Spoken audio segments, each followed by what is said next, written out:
5 अगस्त 2020 का जन्म है 11:35 का, और रेक्टिफिकेशन के बाद 11:30 AM का आया है। जन्म स्थान देहरादून। इस जन्म पत्रिका में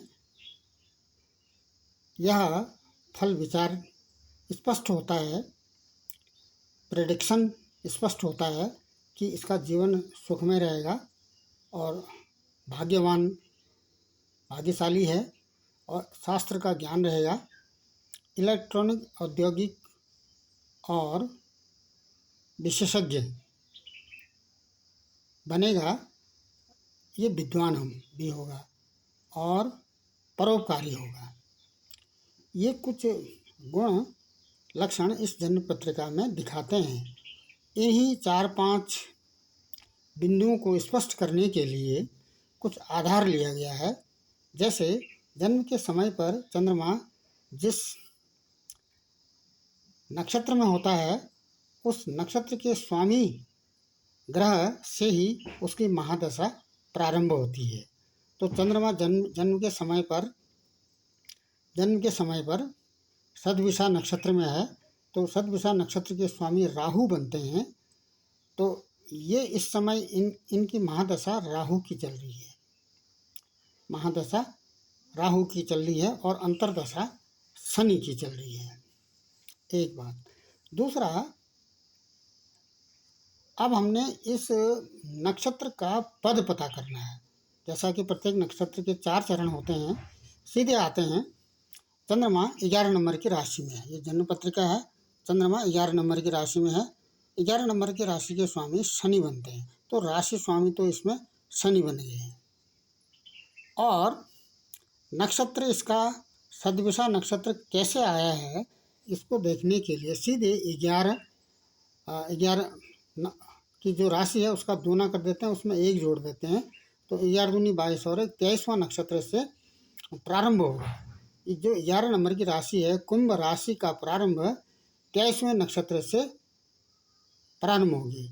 अब इस नक्षत्र के कितने चरण आएंगे, ये कैसे पता करेंगे?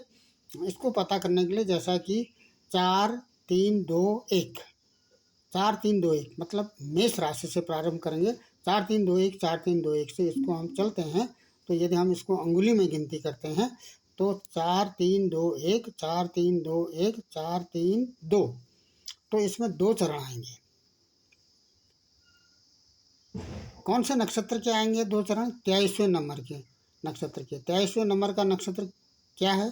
धनिष्ठा नक्षत्र है। 2 चरण का मतलब 0 से 3:20 और 3:20 से 6:40 तक 2 चरण इसमें आएंगे। उसके बाद ये धनिष्ठा नक्षत्र के चरण पूरे हो गए हैं। उसके बाद 24वां नक्षत्र आएगा। 24वां नक्षत्र बनता है, इसके 4 चरण आएंगे, वही 4-3-2-1 वाले क्रम से। इसमें 24वें जो नक्षत्र है उसमें 4 चरण आएंगे। 6:40 से लेकर के 6:40 से 10 तक, तो इसके चंद्रमा की जो डिग्री है वो 7:42 बनती है। तो यहीं पर इसका इसी स्केल में आएगा, 6:40 से लेके 10 डिग्री वाले स्केल में आएगा। तो ये पहला चरण होता है। तो 24वां नक्षत्र क्या बनेगा? इसका सदविषा नक्षत्र बनेगा। चरण कौन सा आएगा? पहला चरण आएगा। तो 11 कुंभ राशि के 24वें नक्षत्र में सदविषा नक्षत्र बनता है, और उस सदविषा नक्षत्र में के यह पहले चरण में आ जाएगा डिग्री के आधार पर। तो इस प्रकार से पहले चरण का स्वामी गुरु बनता है। कैसे बनता है गुरु? इसको जानने के लिए जैसा कि ये 11 नंबर की जो राशि है, इसका प्रारंभ तुला राशि से होता है। इसका प्रारंभ होता है तुला राशि से, 7 नंबर की राशि से। अब ये जो डिग्री के आधार पर यह तीसरे क्रम में आता है। ये पहला क्रम हो गया, और ये दूसरा क्रम हो गया, और ये तीसरे क्रम में आता है।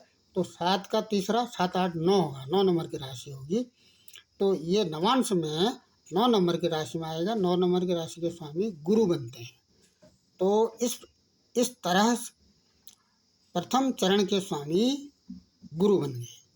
तो ये 3 ही ग्रह ऐसे हैं जो इसको ये ऊपर लिखित ये जितने भी सुखमय जीवन है, भाग्यवान है, शास्त्रों का ज्ञान रहेगा, इलेक्ट्रॉनिक, औद्योगिक और विशेषज्ञता प्राप्त होगी, विद्वान होगा और परोपकारी होगा। तो ये इन 3 जो ग्रह आए हैं इन्हीं का फल विचार इसमें किया जाना है।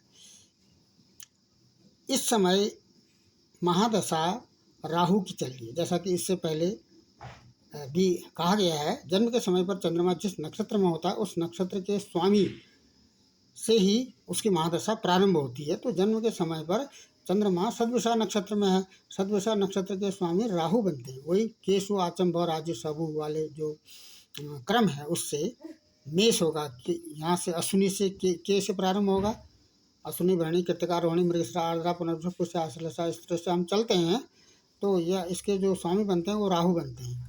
इसकी महादशा भी चल रही है और शनि की अंतर्दशा चल रही है।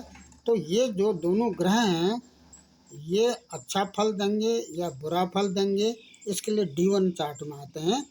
D1 चार्ट में राहु शुभ ग्रह के साथ स्थित है, राहु शुभ ग्रह के साथ स्थित है। क्यों? क्योंकि शुक्र और गुरु शुभ ग्रह की श्रेणी में आते हैं।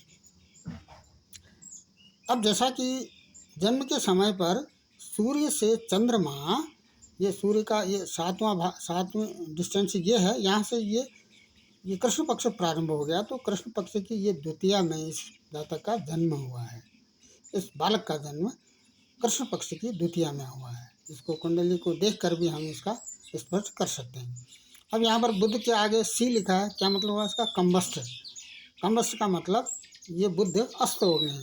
क्यों? क्योंकि इनकी डिग्री सूर्य के अंतर्गत ही आ जाती है। तो ये यहाँ पर बुध कम्बस्ट हैं। और जो रेड इंक से लिखा है गुरु यहाँ पर रेट्रोग्रेड है, केतु और राहु तो वैसे ही रेट्रोग्रेड होते हैं, और शनि भी यहाँ पर बकरी है। यहाँ पर D9 चार्ट दिखाने का मुख्य आशय ये है कि D1 में चंद्रमा कुंभ राशि में है और D9 में कहाँ चलेगी? 9 नंबर की राशि में चलेगी, इसीलिए यहाँ पर 9 लिखा गया है यहाँ पर। इसीलिए ये नवांश भी, इसका नवांश में भी ये 9 पर है चंद्रमा। तो ये नवांश पत्रिका दिखाने का मुख्य आशय इसके नवांश को दिखाना था।